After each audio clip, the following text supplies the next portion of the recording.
Tranchant un autre ennemi en deux, la jeune fille aux cheveux blonds atterrit près du cœur du donjon. Au début, Nana pensait que tous les ennemis avaient été vaincus, mais soudain, deux énormes frelons se matérialisèrent du corps du monstre brisé, non inférieur en force à l'original. L'un des adversaires passa immédiatement à l'attaque rapide, tandis que l'autre vola précipitamment dans l'angle mort de la jeune fille. L'instant suivant, un frelon se précipita sur son dos. Même pas quelques secondes plus tard, Nana fut complètement épuisée et tomba impuissante, morte, au sol. La dernière personne dont elle se souvenait saignait était son frère aîné. Ce soir, elle lui avait promis d'être de retour à temps pour le dîner. Je ne pense pas pouvoir tenir cette promesse, murmura doucement la jeune fille avant de mourir. Pendant ce temps, quelque part dans la ville de Maku, après avoir fait des courses, Ro rentrait chez lui. En sortant, il entendit quelqu'un l'appeler. Saluant le type, l'homme avec la pelle à la main remarqua qu'il avait pas mal de provisions avec lui aujourd'hui. Sa sœur revenait-elle vraiment aujourd'hui? Se retournant, Ro confirma, ajoutant que Nana lui avait promis de revenir une fois l'expédition dans le donjon de Ran a terminé. Cet homme est un chercheur de Randé,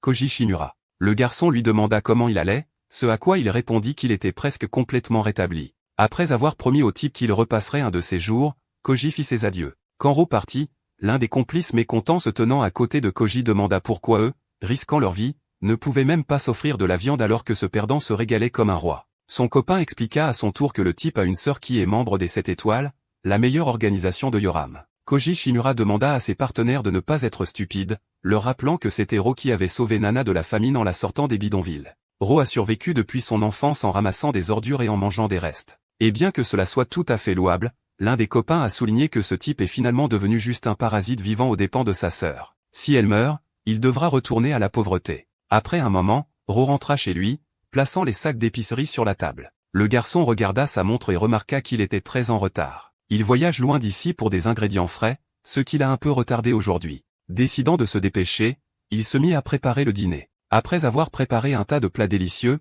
il mit la table et commença à évaluer le travail accompli avec satisfaction. Ro regarda à nouveau sa montre et remarqua que sa sœur était en retard pour une raison quelconque. L'ont-ils laissé faire des heures supplémentaires encore une fois? Et maintenant, 3 heures s'étaient écoulées. La nuit tombait à l'extérieur, mais Ro continuait d'attendre sa sœur à la table à manger à côté de la nourriture froide. Soudain, il y eut un appel téléphonique d'un numéro inconnu. Quand le type décrocha le téléphone, une voix inconnue se présenta comme un représentant de l'association des explorateurs. S'assurant qu'ils étaient bien en contact avec un membre de la famille Nana, également connu sous le nom de Lumière Brillante des 7 étoiles, une voix de l'association rapporta qu'elle avait été tuée dans le donjon de Ran S. Sa mort a été confirmée il y a 2 heures. Un porte-parole de l'association a également demandé à Ro de garder cette information confidentielle car la mort d'un membre des 7 étoiles pourrait causer de sérieux problèmes. Avant de dire au revoir, une voix inconnue demanda au type de contacter l'association des chercheurs dans un délai d'1 mois pour une compensation et des avantages. En entendant cela, Ro laissa tomber le téléphone par terre et leva les yeux, dévasté. Il ne pouvait pas croire que sa petite sœur était morte.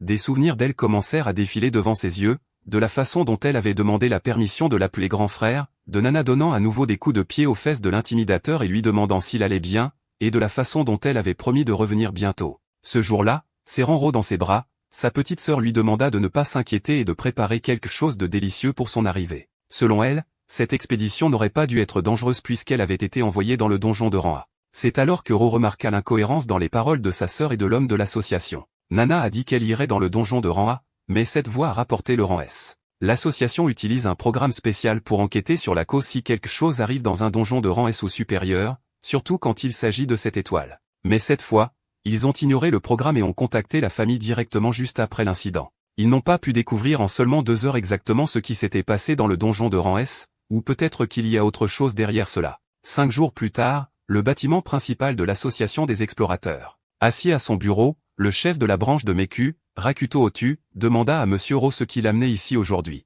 Si c'est au sujet de la lumière brillante, ils en ont déjà parlé au téléphone. Je veux m'inscrire en tant que chercheur, expliqua Ro. De tels mots mirent brièvement le chef du département dans une stupeur. Réalisant ce que ce garçon venait de dire, Rakuto Otu soupira lourdement. L'homme lui expliqua immédiatement que devenir chercheur, c'est marcher côte à côte avec la mort. De plus, Ro n'a aucune compétence. Il n'est pas qualifié. Il était la chose la plus proche d'une lumière brillante pendant qu'elle était en vie. Évidemment, elle voudrait que son frère vive en paix. Cependant, selon les règles de l'association des chercheurs, un parent d'un chercheur peut en devenir un, quelles que soient ses capacités. Ro était au courant de cette règle, ce dont il rappela immédiatement au chef du département de Miku. Réalisant qu'il ne pouvait rien faire contre lui, Rakuto Otu dut acquiescer. Avant que le garçon ne parte, le chef du département lui demanda de passer ici si quelque chose arrivait ou s'il avait des questions. Finalement, Ro se retourna et regarda froidement l'homme. La seconde suivante, les portes du bureau se fermèrent. On pouvait voir à l'expression du visage du chef de département qu'il n'était pas sûr que cette décision mènerait à quelque chose de bon.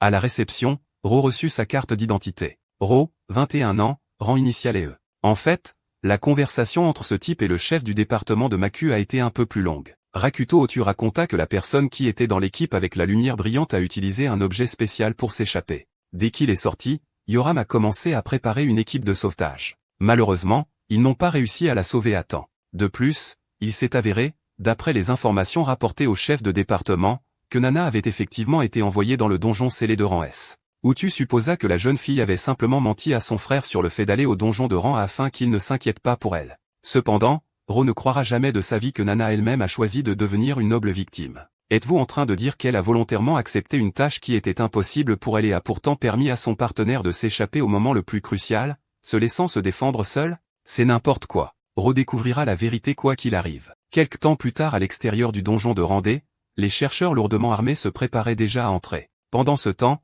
les chercheurs de réserve en combinaison bleue discutaient de la question de savoir s'il était cool d'être en première ligne. Certains trouvent cela amusant, tandis que d'autres se contentent de leur rôle actuel parce qu'ils ont peur de combattre les monstres. 30 ans s'étaient écoulés depuis l'apparition des donjons. La plupart ne s'habituent pas à la vue des monstres, même avec des décennies d'expérience en tant qu'explorateurs. En fin de compte, ils siègent à l'arrière-garde toute leur vie. Leur tâche consiste à attendre que les explorateurs de première ligne détruisent le gardien du donjon. C'est la même chose pour cette expédition. Cette fois, 2 explorateurs expérimentés et un nouveau venu ont été placés à l'arrière-garde. Oh, c'est vrai. Il y avait un autre type apparu qu'il voyait pour la première fois. Quand le grand homme aux cheveux blonds demanda au garçon s'il était un nouveau venu, Ro lui jeta un regard froid et confirma. Alors l'homme à lunettes lui conseilla de rester avec eux puisque c'était sa première fois. Aujourd'hui, les nouveaux venus ne devraient pas avoir beaucoup de travail à faire, donc tout ce qu'ils ont à faire est de regarder leurs aînés et d'apprendre d'eux. Avant qu'ils ne puissent terminer cette phrase, des cris sont soudainement venus des profondeurs du donjon. Des cris humains se sont mêlés aux rugissements de créatures inconnues. La recrue effrayée demanda à ses aînés s'ils devaient aller aider. L'homme blond à son tour hurla que ce gamin parle comme s'il n'avait pas suivi de formation de première année. S'ils y allaient, ils seraient simplement mangés. La recrue raconta alors que quelque chose s'était produit dans l'association cette année qui avait empêché la pratique d'avoir lieu. De telles informations n'étaient clairement pas du goût des chercheurs seniors. Ro n'avait pas non plus suivi de formation, mais il pensait que c'était parce qu'il était entré dans l'association d'une manière inhabituelle. Il s'avère qu'il y avait effectivement un problème dans l'organisation. On comprend généralement que les chercheurs sont des spécialistes du combat. Cependant, seuls les chercheurs de rang D et plus sont éligibles pour participer au combat. Les chercheurs de soutien sont des civils et des chercheurs de rang E. Essentiellement, les rangs E sont principalement des employés à temps partiel. Alors que les anciens expliquaient tout cela aux nouveaux arrivants, des voix résonnaient à nouveau des profondeurs du donjon. Les explorateurs de devant ont ordonné à l'arrière-garde de s'approcher d'eux plus tôt que tard. Après avoir marché jusqu'à la dernière salle du donjon, Ro et les autres ont vu le gardien vaincu. Cependant, à côté du monstre mort, ils ont vu leur compagnon d'expédition pleurer les co-commandants mutilés. Eh bien, je vais probablement censurer celui-ci. L'auteur de ce manga est trop doué pour le dessin, il a donc montré en détail comment l'un des chercheurs a été éviscéré. L'un des nouveaux arrivants n'a pas supporté la vue et a immédiatement vomi. Ce fait a énervé le tank de l'équipe. Il était sur le point de paralyser le connard, mais son partenaire l'a immédiatement arrêté. Elle lui a expliqué que ce garçon était nouveau et qu'il ne fallait pas lui en vouloir. Se tournant vers les gars qui ont de l'expérience, elle leur a demandé de garder leur calme. Lorsque les chercheurs de première ligne sont partis, le grand blond a giflé le nouveau venu avec colère et lui a ordonné de se mettre au travail. Après avoir commencé à exploiter le minerai, le nouveau venu a demandé pourquoi il lui criait dessus même s'il n'avait rien fait de mal. Ro, à son tour, a expliqué que c'était un manque de respect envers les morts et leurs proches. Ces gens se sont avérés être sensés, et il a donc eu de la chance de ne pas être pénalisé pour cela. Le nouveau venu a été surpris que ce type en sache autant, et il s'est donc demandé comment il l'avait appris. Ramassant la caisse de minerai, Ro a marmonné tristement qu'il l'avait entendu de quelqu'un. Un jour, alors qu'il préparait le dîner, sa sœur lui a dit qu'un engagé était mort ce jour-là. C'était juste un entraînement, mais la recrue s'est surestimée et s'est fait prendre dans une embuscade. Un autre assistant recrue a vu cela et a vomi. L'ami du défunt s'est mis en colère et a tué ce nouveau venu. Nana a essayé de l'arrêter, mais il était trop tard. Bien sûr, tuer quelqu'un pour quelque chose comme ça est un peu fort, mais les combattants ont toujours été très solidaires. Regardant l'énorme corps du monstre mort, Ro a demandé aux anciens si cette chose avait besoin d'un nettoyage. Le blond était maintenant convaincu que ce type était bel et bien une recrue. Auparavant, il était très calme, et l'homme volumineux a donc commencé à penser qu'il faisait semblant. Pour nettoyer un donjon, vous devez briser son noyau. Mais pour détruire le noyau, vous devez d'abord détruire le gardien. Quel que soit le type de monstre, son corps ne dure que 30 minutes après la mort. Mais pour les gardiens, le refroidissement commence après la destruction du noyau. Les cadavres de monstres ne valent rien. Ils ne peuvent tout simplement pas être sortis du donjon. Mais lorsque vous battez un gardien, il y a de fortes chances que vous obteniez une arme ou un équipement. Parfois, des objets rares tombent même. Quoi qu'il en soit, étant donné que le donjon se ferme 30 minutes après la destruction du noyau, il est temps de foutre le camp d'ici.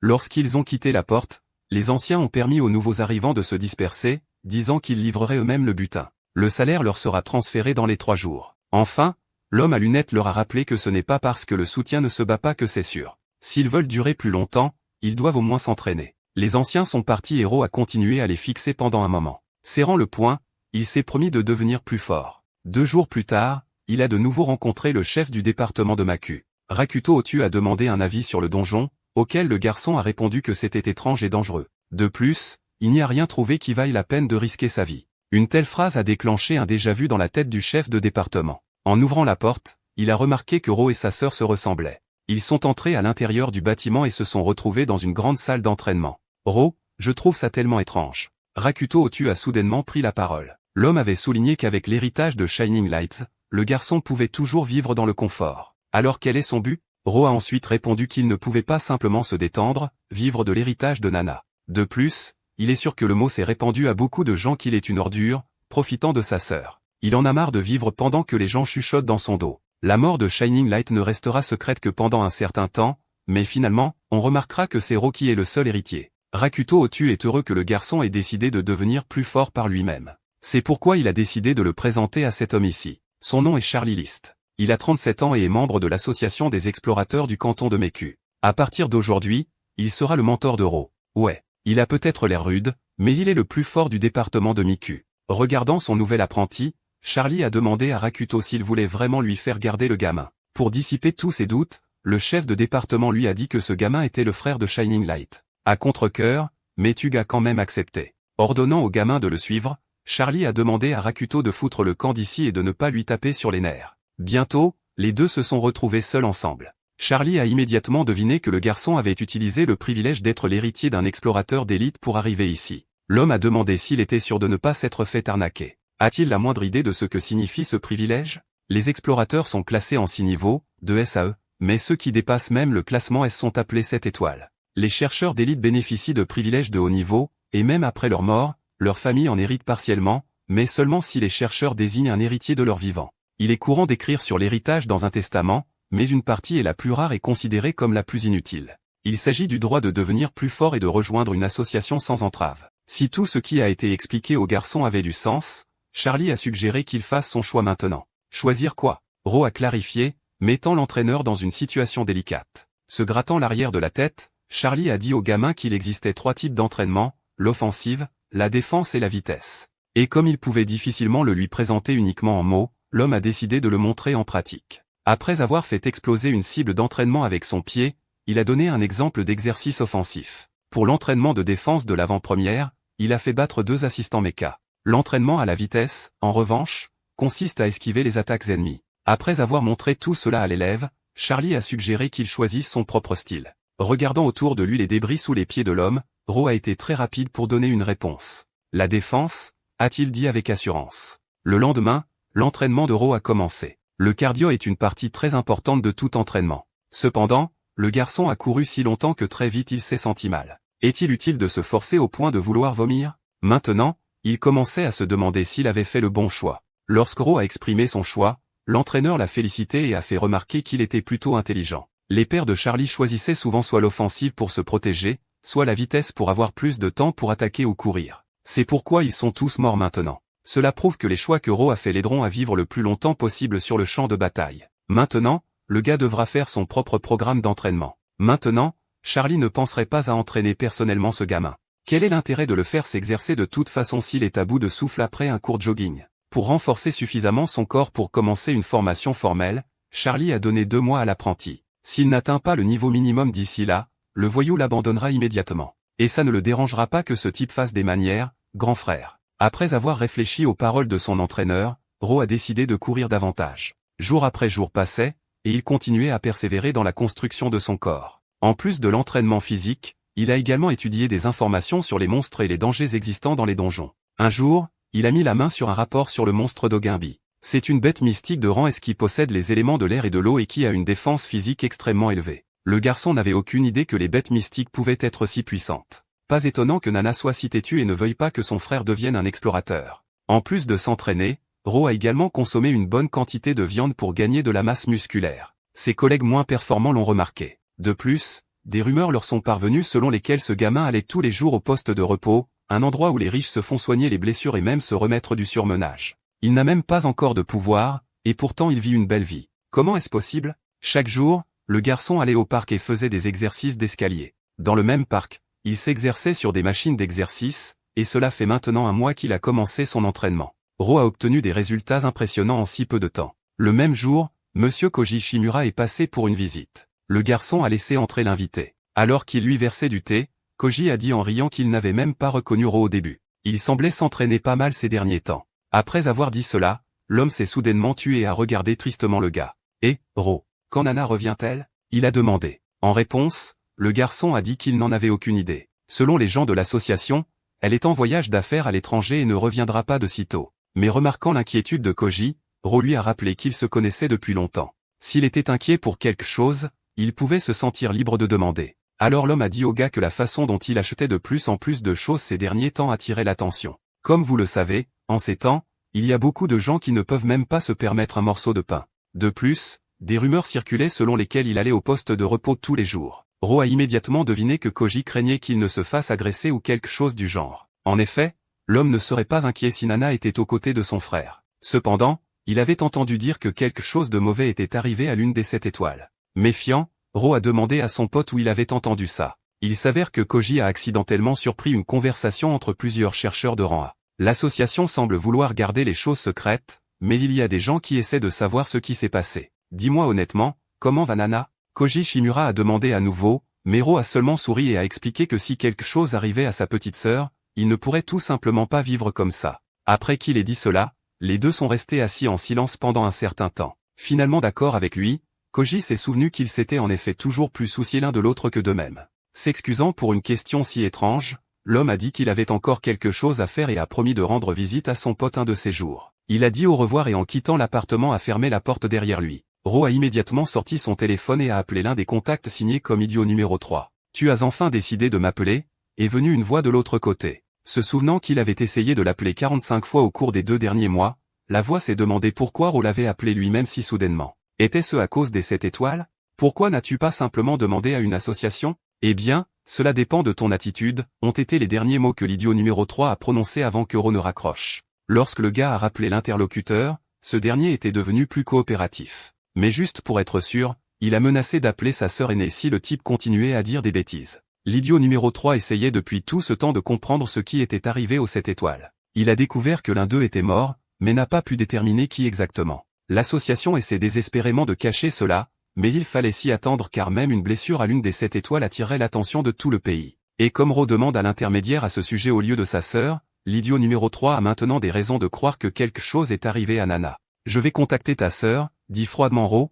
fatigué de traiter avec cet idiot. L'appel a été immédiatement coupé, ce qui a incité l'idiot numéro 3 à jeter son téléphone par terre et à crier qu'il avait agi trop précipitamment lorsqu'il avait décidé de présenter ce salaud à sa sœur aînée. Cette conversation a une fois de plus confirmé que quelqu'un essayait d'enquêter sur la mort de Nana. Est-ce une lutte de pouvoir, ou sont-ils liés à la mort de Nana? Voilà 2 mois que j'ai commencé à m'entraîner. En entrant dans le hall, Charlie a vu son élève et a souri. Il avait tellement changé en si peu de temps qu'il était maintenant à peine reconnaissable. Heureusement, bien qu'à peine, il satisfait toujours aux paramètres pour le début du véritable essai. Charlie avait 2 nouvelles pour le garçon, une bonne et une mauvaise. La bonne nouvelle est qu'il ne peut suivre qu'un seul type d'entraînement pour le moment. Mais voici la mauvaise nouvelle qu'il n'aimera évidemment pas. Après tout son entraînement consistera à se faire tabasser. Après avoir expliqué cela, Charlie a frappé l'élève avec une telle force qu'il a volé en arrière contre le mur opposé. S'approchant de lui, l'homme a conseillé au garçon de mémoriser ce pouvoir. Une fois qu'il pourrait y résister, son entraînement serait terminé. Le but de cet entraînement est de développer la résilience. Si Ro ne meurt pas, peu importe la force avec laquelle il est frappé, il vivra longtemps. À l'intérieur des donjons et à l'extérieur des donjons, les mêmes choses se produisent. Ceux qui survivent sont les plus forts. Vous ne pouvez pas être qualifié de fort si vous mourrez. Pour commencer, Charlie a donné à son élève la possibilité de s'entraîner avec une intelligence artificielle. Il était autorisé à esquiver les attaques, mais il lui était interdit d'attaquer le gars lui-même. Tout au long de la bataille, tout ce que Ro a fait, c'est s'enfuir. Puis il s'est demandé s'il y avait un intérêt à continuer à le faire. S'il se contente d'esquiver, cela irait à l'encontre du but de l'entraînement. Pendant qu'il y réfléchissait, l'ennemi s'était déjà approché. Se souvenant de la mise en garde de son entraîneur, le garçon a décidé d'arrêter d'esquiver. Croisant les bras devant lui, il a pris l'impact de la machine complètement sur lui. Sans bouger de son siège, il a continué à bloquer les coups un par un. En regardant cela, Charlie était une fois de plus convaincu que son élève était assez intelligent. Avec une telle puissance, il serait capable d'entraîner à la fois sa vitesse grâce aux esquives et son corps physique grâce au bloc. On pense souvent que l'entraînement à la défense est inutile,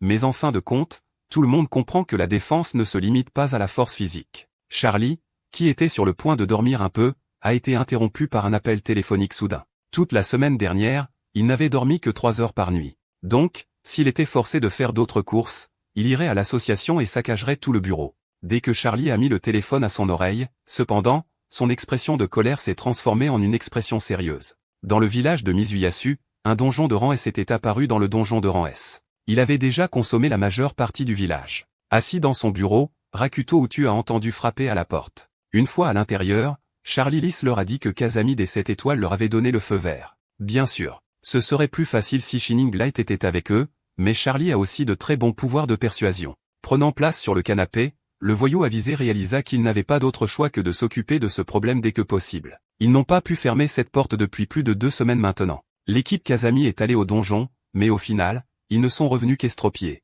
Maintenant, la prochaine sortie est prévue dans 45 jours. Charlie serait plus qu'heureux d'essayer de fermer la porte tout seul, mais il ne peut pas remplacer le membre des 7 étoiles, et doit donc attendre son rétablissement. De plus, il semble qu'il y ait eu une faille interne dans la famille Kazami. Les jeunes ont disparu, donc Kazami lui-même semble devoir les rechercher bientôt. 45 jours plus tard, une porte de rang s'est récemment ouverte loin de la ville. Le groupe d'explorateurs avait déjà franchi l'entrée et se dirigeait vers les profondeurs du donjon. Pour Ro, il s'est avéré être son premier voyage dans le donjon en tant qu'explorateur guerrier. Tout le monde marchait sans dire un mot jusqu'à ce qu'un type avec une frange les alerte avec enthousiasme que le boss était dans le coin, et il avait raison. Le boss territorial 6 étoiles, ressemblant à un lapin infernal avec une corne sur le front, les attendait dans son domaine. Une fois qu'ils l'ont vu, presque tous les chercheurs se sont précipités au combat. Chacun d'eux essayait de faire autant de dégâts que possible. On aurait dit qu'ils étaient en compétition. Il était évident que pour des explorateurs aussi expérimentés, cette bataille ne serait pas trop difficile. Cependant, pourquoi se sont-ils précipités au combat avec tant de confiance, ne laissant derrière eux que 3 coéquipiers moins expérimentés? De plus, la facilité avec laquelle ils ont vaincu le boss ne pouvait qu'éveiller les soupçons. Ils se déplacent comme si leur rang était au moins de niveau C ou même B. Dans ce cas, pourquoi de telles personnes iraient-elles dans un donjon de si bas niveau? La bataille s'est rapidement terminée avec l'explorateur maniant la hache coupant la tête du lapin sans trop de difficulté. Le boss avait été tué, il était donc temps de rentrer. Sur le chemin du retour, Ro était mal à l'aise à propos de la bataille. Serait-ce vraiment si facile? Ce lapin était assez faible, et les chercheurs expérimentés eux-mêmes se comportaient étrangement, ne s'inquiétant pas du tout de l'arrière et se battant seuls. Il y a évidemment quelque chose qui ne va pas chez lui. Le garçon à la frange interrompit les réflexions de Ro, pensant qu'il était étrange que les chercheurs se déplacent à une vitesse aussi incroyable. Il pensait aussi qu'il était étrange qu'ils aient rencontré trop peu de monstres en chemin. Au même moment, quelqu'un posa une main sur l'épaule de Ro. Souriant de façon suspecte, le type aux cheveux bruns lui fit signe d'avancer un peu dans la formation. Ro n'était pas en désaccord avec l'homme plus âgé même s'il savait que quelque chose n'allait pas. Au final, lui et les 2 autres nouveaux venus qui se tenaient derrière tout le monde dans la bataille se sont retrouvés encerclés par 5 explorateurs expérimentés. Il était évident que ces 5-là prévoyaient quelque chose. À peine avait-il atteint la sortie qu'une créature inconnue apparut soudainement devant eux.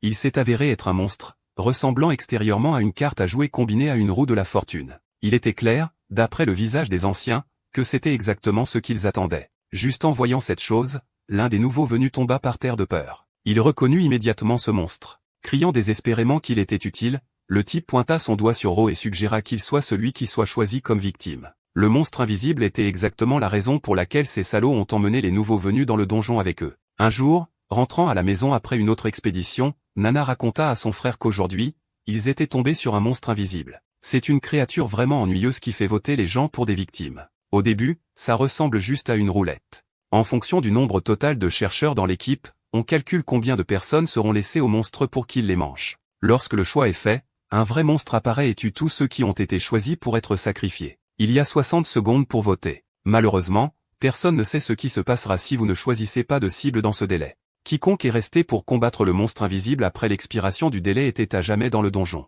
Cette chose fait que les gens s'entretuent, mais certaines personnes la recherchent délibérément, tout cela à cause des objets rares qu'elle donne en échange de sacrifices. Ro a ensuite demandé à sa sœur si la personne choisie lors du vote avait une chance de survie, et malheureusement, les chances de survie sont extrêmement minces. Ceux qui perdent le vote devront tuer le monstre, mais étant donné qu'ils sont souvent les plus faibles, ils sont immédiatement tués. Le vote a commencé. Le minuteur a été démarré. Une fenêtre interactive avec des images de tous les participants est apparue devant les chercheurs. Cette fois, les victimes sont censées être 2 personnes. Choisissant Ro et ce type à la frange, les chercheurs expérimentés ont décidé d'utiliser les déchets comme consommables. Le minuteur est immédiatement revenu à 0. Tous les membres votants, à l'exception des perdants, ont quitté le donjon. À la même seconde, le monstre lui-même est apparu. Tout le temps, il était assis à l'intérieur de cette carte de roulette. Ro se prépara au combat tandis que son partenaire tomba à genoux et commença à se plaindre de n'avoir aucune chance de gagner. Puis le regardant avec mépris, Ro lui demanda s'il voulait vraiment mourir. En réponse, le type à la frange expliqua que ce boss était 4 fois plus fort que les gardes. Il ne serait pas capable de le vaincre.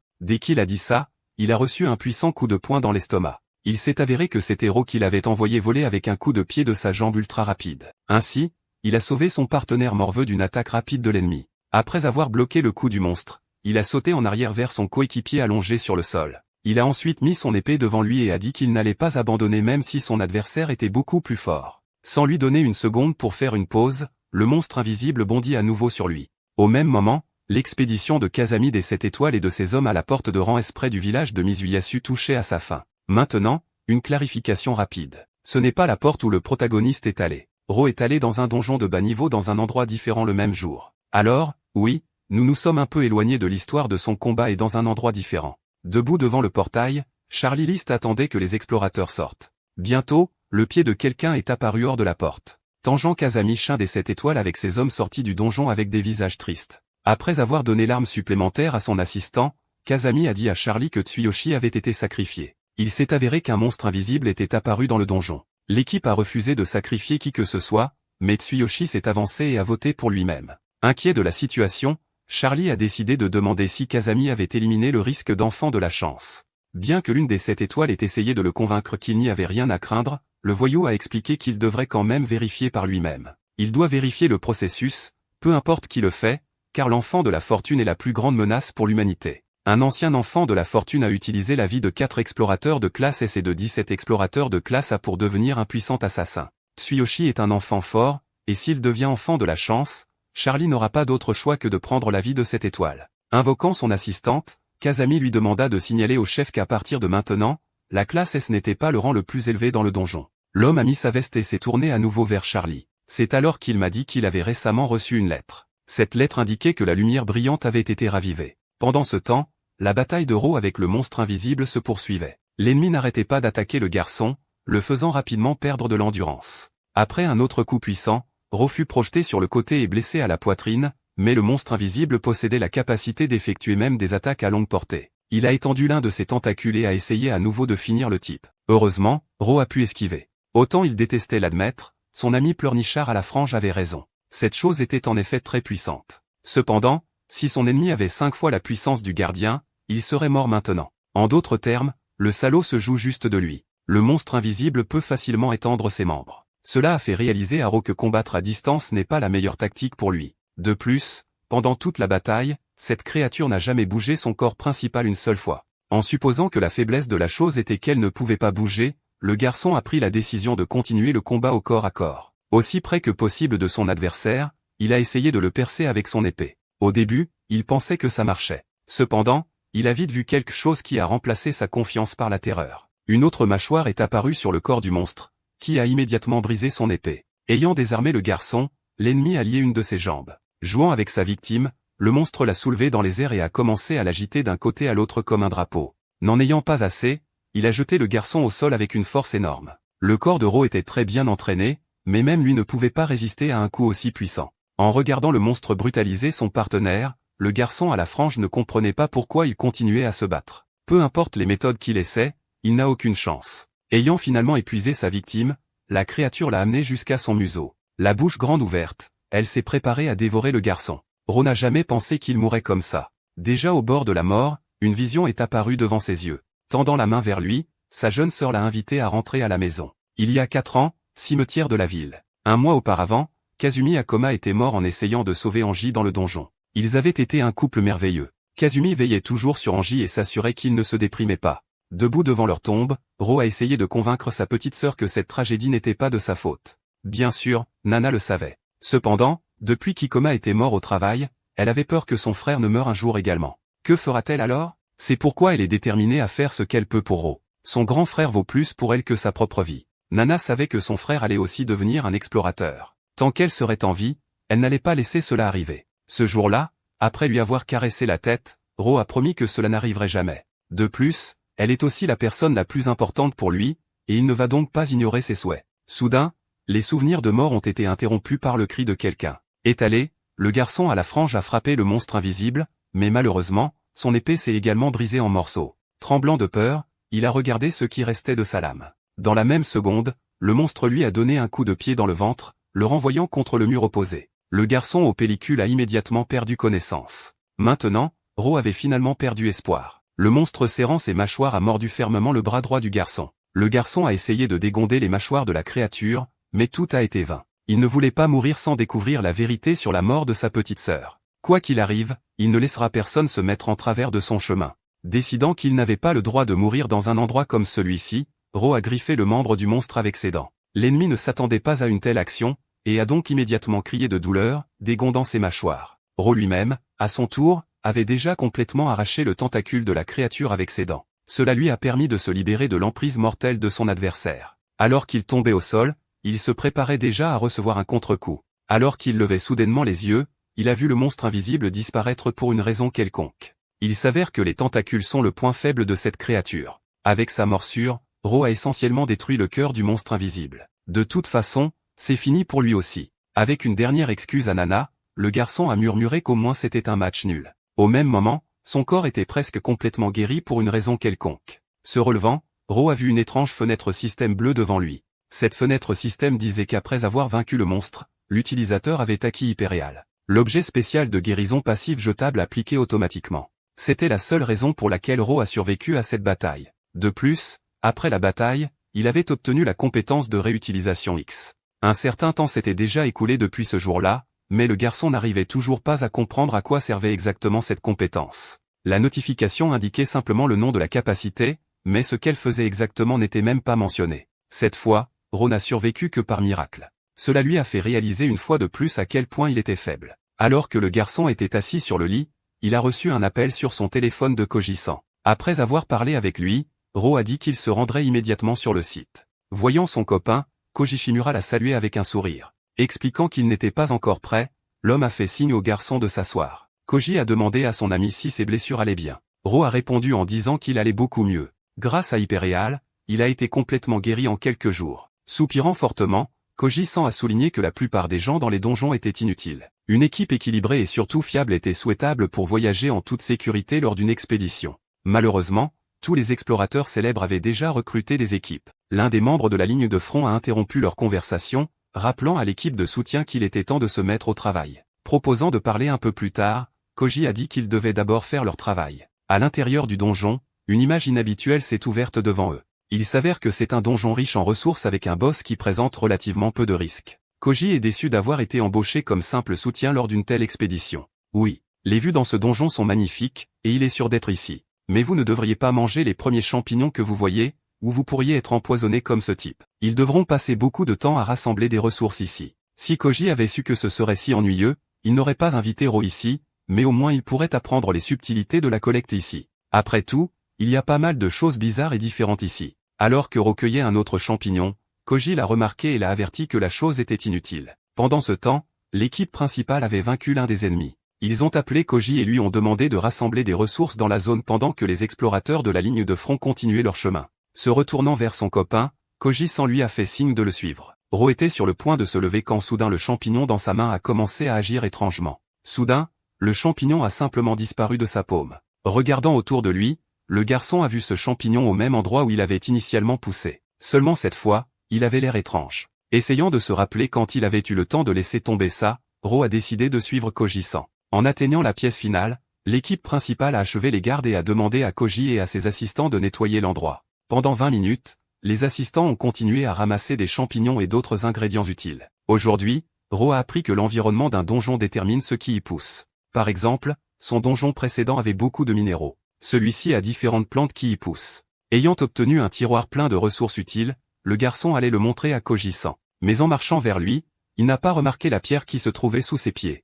Trébuchant, il a laissé tomber la boîte de champignons et est tombé juste devant le monstre mort. Sa main a touché négligemment le corps du monstre. Au même instant, la créature a disparu sous les yeux de tous. Un tel spectacle a plongé tout le monde dans la stupeur. Le cadavre du monstre était censé disparaître dans une minute seulement. Pensant que leur montre était simplement cassée, l'équipe d'aide s'est précipitée hors du donjon. Sortant pour rentrer, Ro a rapporté à Koji-san qu'il avait encore du travail à faire, et donc il ne pourrait pas aller à l'association avec eux tout de suite. Après avoir dit au revoir à Koji Shimura, le garçon est rentré chez lui à la hâte. En ouvrant la fenêtre du système, le garçon a vu qu'il avait 2 mycéliums flexibles et un mycélium inutilisable dans son inventaire. Ces objets lui étaient tombés du champignon qu'il avait cueilli alors et du corps maintenant presque disparu du monstre. Auparavant, on lui avait dit que les corps des monstres étaient inutiles. Mais maintenant, en utilisant la compétence X-Ruse, le garçon peut recycler les déchets et les transformer en objets utiles. S'il avait de la chance, peut-être pourrait-il même acquérir une compétence. Très vite, cependant, Ro réalisa qu'il ne pourrait pas utiliser X-Ruse librement.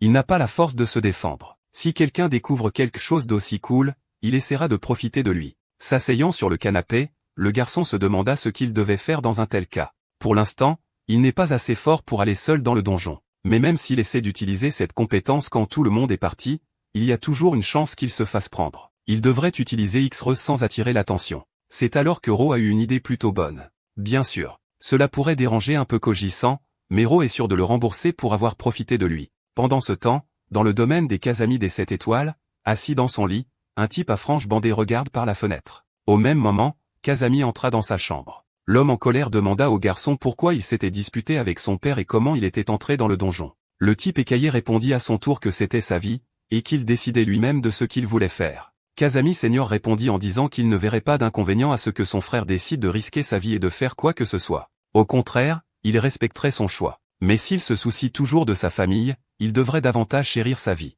Être chercheur n'est pas la seule chose que tu peux faire dans cette vie. De tels mots ont évidemment mis Kazami Junior en colère. Demande à ton frère d'attendre. Il a finalement décidé de lui dire quelque chose. Je veux quitter la famille Kazami, dit-il sans l'ombre d'un doute. Après un certain temps, Ro fait de l'exercice. Le garçon pense qu'il doit obtenir le soutien de Koji pour absorber plus de monstres. Il y a 2 principaux problèmes à résoudre. La première chose à faire est d'obtenir de fausses cartes d'identité et de les utiliser à la place de la vraie. Cela réduira le niveau de risque. 2. Demander à Koji de racheter les donjons. Même une forêt de Randé est plus riche en ressources qu'un désert de Rancé. Les objets produits dans un donjon dépendent de l'environnement. C'est pourquoi certains explorateurs vendent des donjons. Mais si vous n'utilisez pas un acheteur digne de confiance, vous le regretterez souvent plus tard. Ils ont donc besoin de quelqu'un de fiable avec de larges relations. Soudain, Ro remarqua que quelqu'un approchait. C'était le même type avec lequel il était dans le donjon avec le monstre invisible. Yasukage est venu voir Ro pour le remercier de l'avoir sauvé et pour lui demander une faveur. Le garçon veut vraiment reprendre l'aventure avec Ro.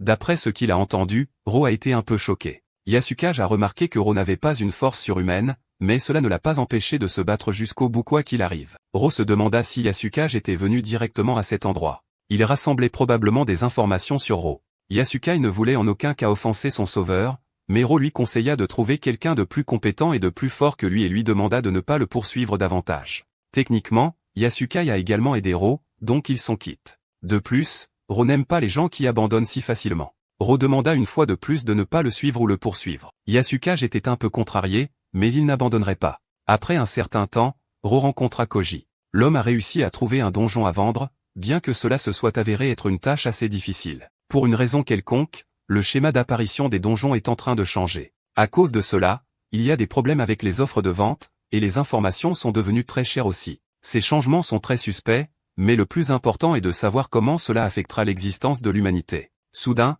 un étranger interrompit leur conversation. Se pourrait-il que Ro est un harceleur secret? Ro expliqua qu'il avait été dans un groupe avec ce type auparavant, et qu'il le suivait partout depuis. Koji plaça de la popularité. Le garçon approcha Yasukage pour découvrir la vraie raison de son désir de faire une visite de donjon avec Ro, mais ce garçon lâche n'arrêtait pas de répéter les mêmes mots encore et encore. Monsieur Ro est très fort, et le garçon veut devenir comme lui. Ro résiste. Il n'arrête pas de dire qu'il n'est pas vraiment puissant. Il est juste un homme ordinaire comme Yasukai. Il est un éclaireur qui regarde depuis les coulisses. Ro réalise que le type en face de lui n'est pas un homme ordinaire de la rue. Il lui demande de ne pas perdre son temps. Yasukai n'est pas un homme ordinaire et a interagi avec de nombreux chercheurs forts, mais il n'a jamais rencontré quelqu'un qui s'est battu si désespérément pour sa vie malgré l'avantage évident de l'ennemi. Yasukai veut vraiment devenir un combattant désespéré comme Ro. Il était fatigué d'être dans l'ombre de son frère aîné. Ro entendit quelque chose de familier. Se pourrait-il qu'il parlait pour le même homme? Il était une fois, Nana a apporté une photo des 7 étoiles avec elle. Le groupe a pu se réunir et prendre une photo complète.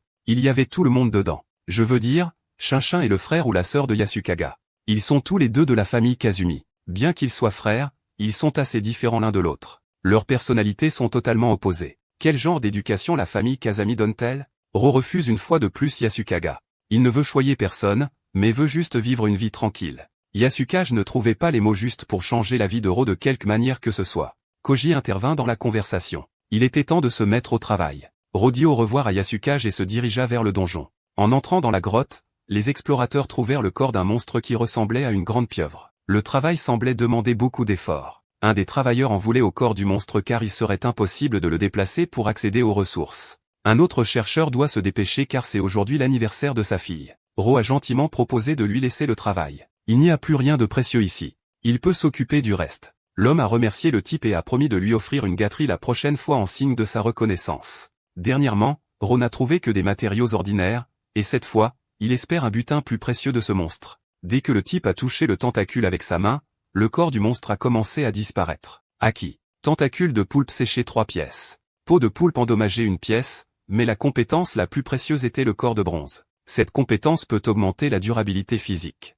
Si vous vous entraînez avec elle combinée aux arts de la défense, votre durabilité physique augmentera considérablement. À ce moment, l'un des explorateurs est retourné au donjon. L'homme a été surpris car le corps du monstre avait disparu quelque part. Qu'est-ce que le type lui a fait? Ro a caché le poignard derrière son dos et fait de son mieux pour semer la confusion chez l'homme qui est entré dans le donjon. L'homme a montré une montre-bracelet. Il a calculé le temps et comprend parfaitement bien quand le cadavre aurait dû disparaître. Ro essaie de trouver une excuse pour la disparition précoce du monstre, mais y a-t-il quelque chose qu'il pourrait dire qui sonnerait de manière convaincante? Mais plus probablement, il n'y a rien pour convaincre cet homme. Ro essaie de me faire rire en me disant qu'il vient de revenir ici lui-même et que le corps est déjà parti. L'homme ne croit pas un mot de ce qu'il dit. Il frappe le type au visage et lui demande d'arrêter de tricher. Il a personnellement vu le monstre mourir il y a 10 minutes. L'homme offre une dernière chance de dire la vérité. Soudain, Ro poignarde l'homme avec un poignard. Après cela, il donne un coup de poing dans le cou, faisant tomber son adversaire au sol. L'homme tombe au sol. Il ne s'attendait pas à ce que le type soit capable de faire ça.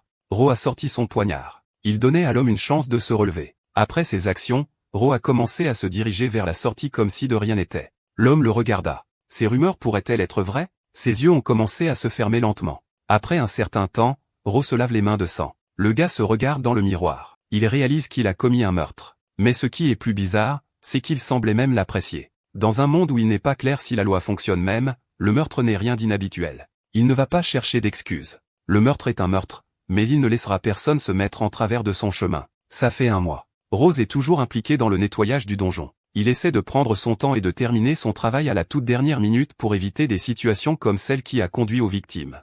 Beaucoup de gens étaient sceptiques quant à son travail parce qu'il était le dernier à terminer à chaque fois, trouvant de nombreuses excuses à son retard. Cette fois, la raison de son retard était une entorse à la cheville. Ses partenaires lui ont demandé d'être prudent et de suivre le temps. En attendant, puisque le nettoyage est terminé, il demande que les matériaux collectés soient remis à l'enquêteur principal. Ro est déjà devenu pour beaucoup leur camarade de travail de confiance. Les nouveaux venus se demandaient comment ce type pouvait être chargé de transférer tout le butin au chercheur en chef parce qu'il pouvait facilement voler quelque chose. Mais pendant tout ce temps, Ro a gagné beaucoup de confiance. Il accepte volontiers n'importe quelle tâche et l'exécute honnêtement. Dernièrement, beaucoup de gens essaient de faire partie d'un groupe de travail avec lui. L'un des employés a demandé pourquoi il travaillerait même s'il était le grand frère de Shining Light. Peut-être que quelque chose est arrivé à sa sœur, et qu'il essaie de l'aider d'une manière ou d'une autre, mais pourquoi dans un trou comme celui-ci? Tant de questions et si peu de réponses. Après un certain temps, Ro rentre chez lui avec ses achats. En passant devant les ruelles, le type a aperçu quelqu'un. Ro lui a demandé d'arrêter de le suivre. Yasukaga est nerveux parce qu'il est parfaitement caché et qu'on ne peut pas le voir. Ro s'approche du harceleur et l'attrape par l'épaule.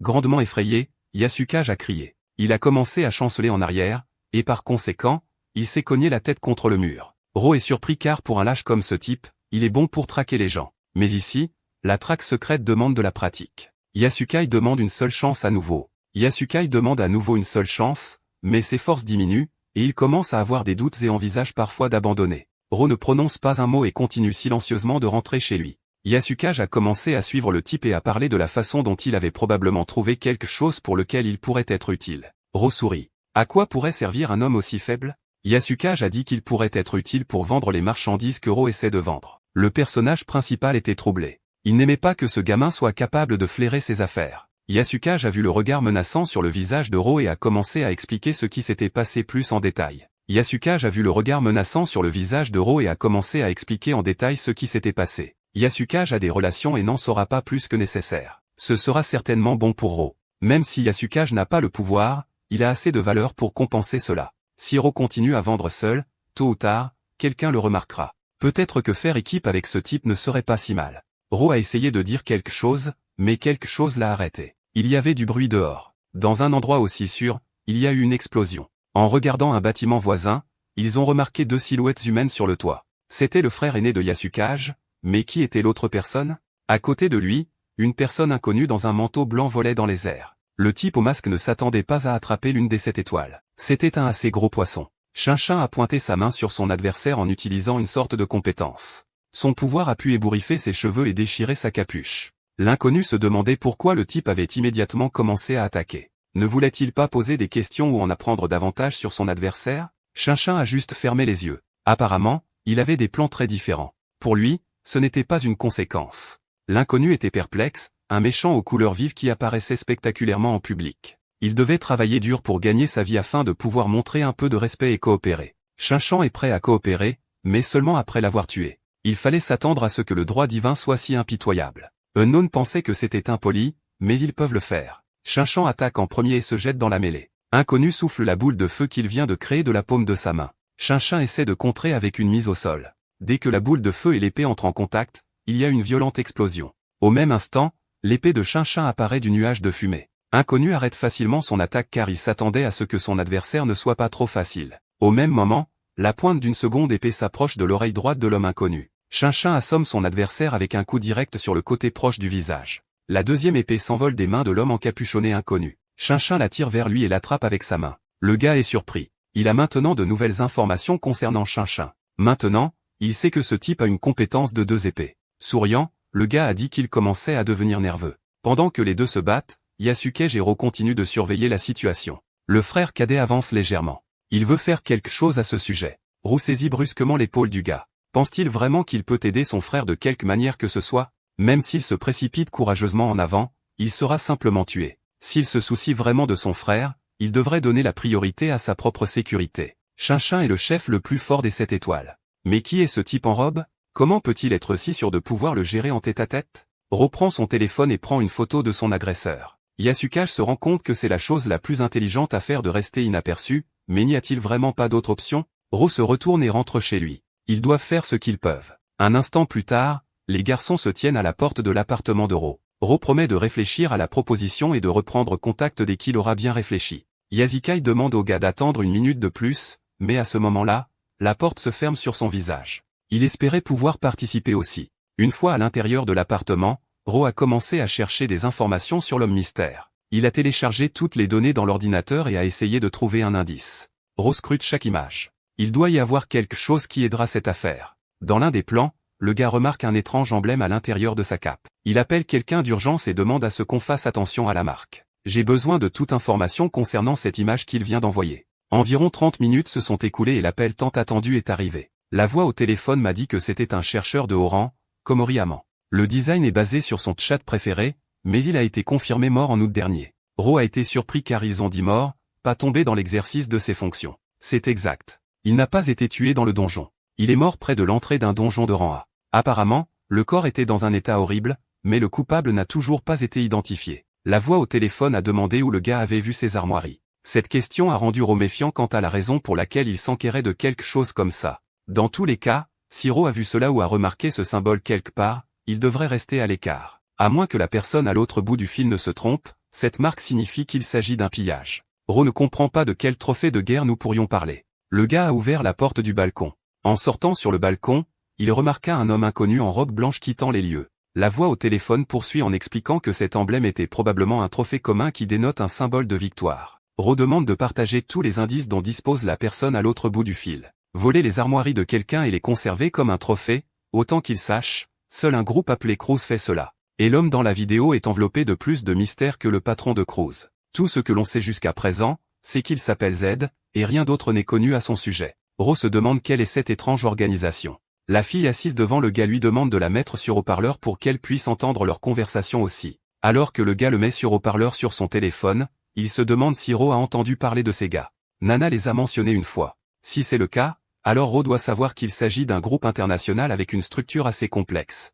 Et l'important, c'est qu'ils sont assez fous, mais ils ont une forte unité. Il y a eu un silence pendant exactement un instant. Apparemment, il pensait à quelque chose. Réalisant ce qui se passe, le gars demande à Ro de rester à l'écart et d'enquêter seul. Ro demande de partager toutes les informations qu'il connaît et de ne pas mentir. Les rumeurs sur Nana se sont déjà répandues dans certains cercles, et cela deviendra bientôt public. Ro veut comprendre d'où ces rumeurs ont pris leurs racines, où exactement il l'a entendu. À ce moment-là, la fille tend une carte de visite qui dit Daisy. Le gars explique que c'est une sorte de société commerciale Daisy. Ils traitent de l'information, mais ils ne sont pas assez louches pour vendre ce genre de choses. Le gars a eu vent des rumeurs, et il a obtenu que le président donne des détails. Ro a compris et lui a demandé de continuer à collecter des informations sur qui collecte les trophées juste assez pour que cela ne lui fasse pas de mal. Le garçon a demandé ce que Ro prévoyait de faire maintenant. Très probablement, si les rumeurs sur Nana se répandent, il devra déménager. C'était la fin de leur conversation, et Ro a raccroché le téléphone. Le gars avait commencé à se préparer au moment où il soupçonnait que Koji aurait pu signaler la mort de Nana,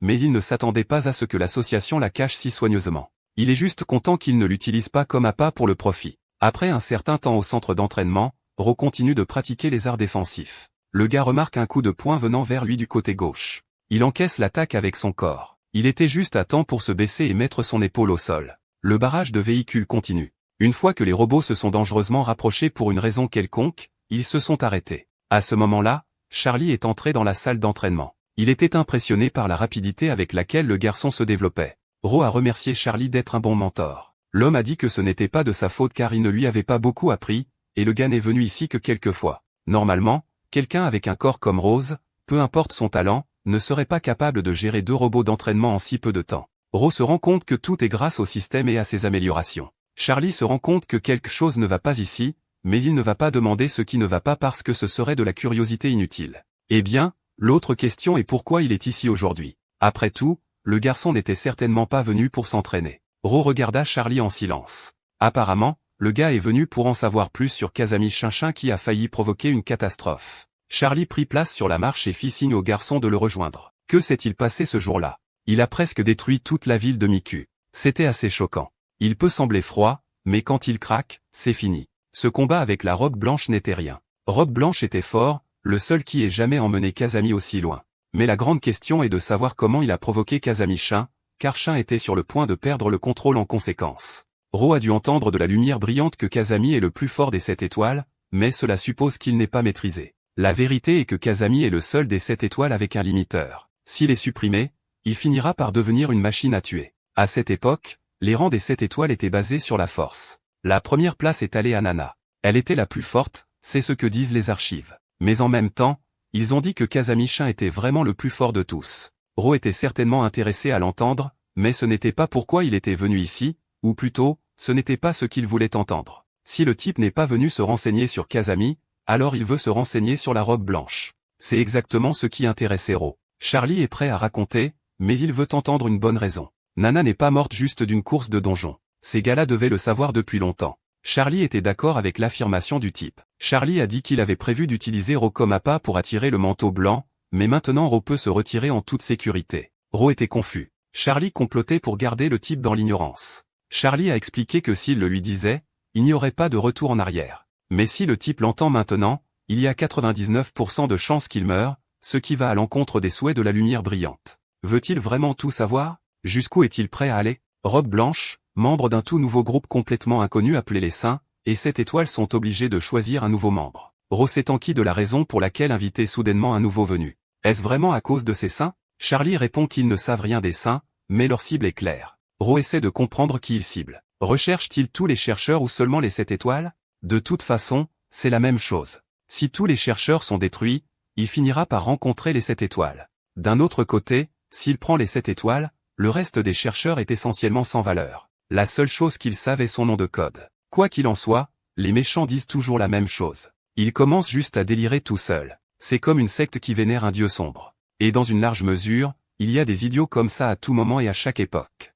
Ro s'est enquis de savoir si l'un d'eux avait déjà choisi une lumière brillante. Charlie a demandé que même s'il y a une menace de niveau 5, ont-ils vraiment besoin de trouver un remplaçant si rapidement? À ce stade, le type semblait avoir deviné une petite astuce venant des 7 étoiles. Pour lui, Nana n'est pas seulement une lumière brillante. C'est sa petite sœur, 7 étoiles. C'est le bouclier et la lance les plus forts de leur nation. Si la mort de Nana devient publique, le pays tombera certainement dans le chaos. Après cette phrase, Ro a réalisé l'ensemble du tableau. Aux grandes dames de Charlie, c'était la seule issue. Le type était furieux. Il essayait de comprendre pourquoi personne ne lui disait la vérité. Le travail de l'association maintenant est de trouver un nouvel acteur pour remplacer sa sœur. Et pour que personne ne sache que Nana est morte, toutes les nouvelles diront qu'elle est toujours vivante mais dans un endroit différent. Dès le début, c'était un plan bien pensé. Charlie a essayé d'avertir le type que plusieurs pays avaient conclu des alliances et ouvert une chasse à l'homme pour lui. Le type s'en fichait car dès le début, personne ne voulait l'écouter, et le tout s'est avéré être une pièce inachevée. Ro part pour régler ses problèmes, et Charlie tient sa tête.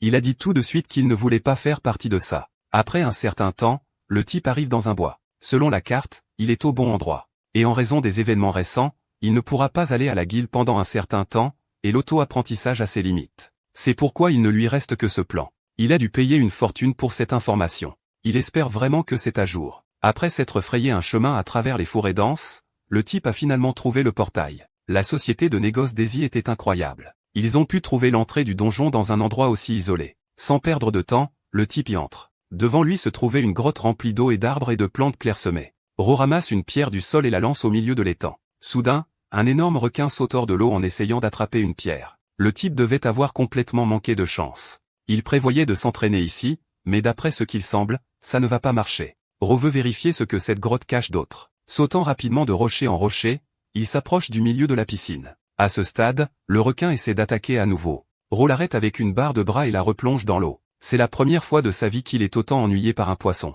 Avant qu'il ne puisse y penser correctement, à ce moment-là, plusieurs autres requins agressifs essaient d'attraper le type. Ro essaie de retourner à l'entrée du donjon, mais l'un des requins lui barre la route. Le type repousse le requin avec un seul jab gauche, ce qui semble très facile. De retour à l'entrée, le type est content que les amphibiens ne se montrent pas dans les donjons de rang. Sinon, il n'y aurait aucun moyen qu'ils puissent en gérer autant. Avant que je puisse terminer ma pensée, les requins ont commencé à sauter hors de l'eau, et ils ont déjà atterri sur terre, s'appuyant sur 2 pattes. Ro regarde avec horreur ce qui se passe. Est-ce une sorte de blague? Le carnage commence. Apparemment, une conserverie de poissons va ouvrir ici. Après un certain temps, le type était le seul survivant dans cette pièce. Il a eu beaucoup de chance de ne pas être tiré sous l'eau. Après avoir un peu repris son souffle, Ro a commencé à récolter les fruits de son travail. C'était toute une prise. En plus de la viande et des écailles, le type a également obtenu des yeux de requin. Ils disent que les perles de monstres d'eau sont bonnes pour la peau, mais qui utiliserait quelque chose d'aussi grossier? Dans tous les cas, obtenir 2 perles de tous ces monstres est une très bonne récompense. Après tout, même les boss ont un faible niveau de drop d'objets rares. Ro a marché plus loin dans le couloir et dans la pièce suivante. Le type a vu un grand papillon assis sur une fleur devant lui. Pourrait-il être le boss? Les papillons sont généralement mortels, leurs écailles provoquant souvent des hallucinations. Le vrai danger est qu'ils peuvent être venimeux.